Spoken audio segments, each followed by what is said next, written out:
Hello friends, welcome to my channel Tech Research. We are in the series of effective ways of doing research, and in today's video we are going to discuss about H-index. In previous video we have seen about impact factor, how it is related to researchers' life. In today's video we are going to see about H-index.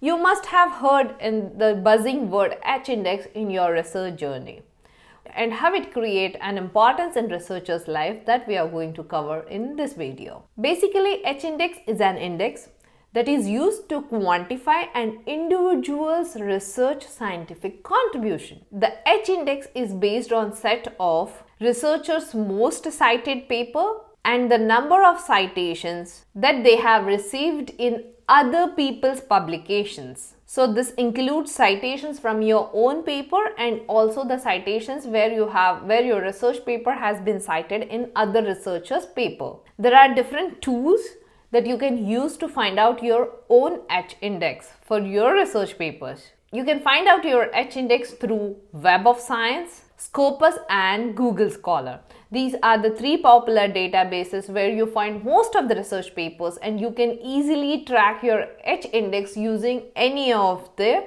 databases. When speaking about Web of Science, it provides citations for articles indexed within it. It indexes over 12,000 journals covering the area of arts, social science and humanities.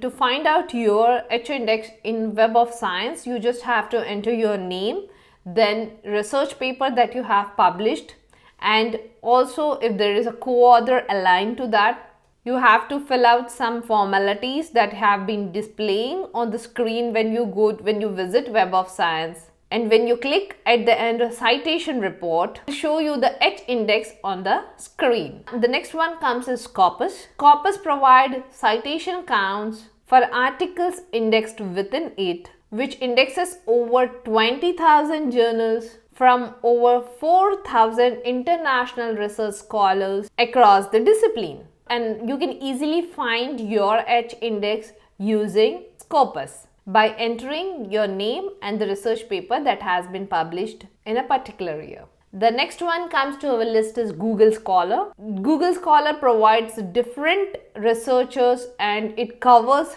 n number of journals. It is having the largest database covering different research articles and interdisciplinary domains. You can easily find out your H-index using Google Scholar database. You just have to input your email ID, then create a profile particularly related to Google Scholar, follow the steps, and it will generate an H-index report for your profile. Google Scholar also provides a choice where you can make your profile either public or private. This can also pull the papers from other researchers' database. So this is all for today's video regarding H-index. I hope using this tool you can find out your H-index and see what is your score and what is your overall analysis in the field of research.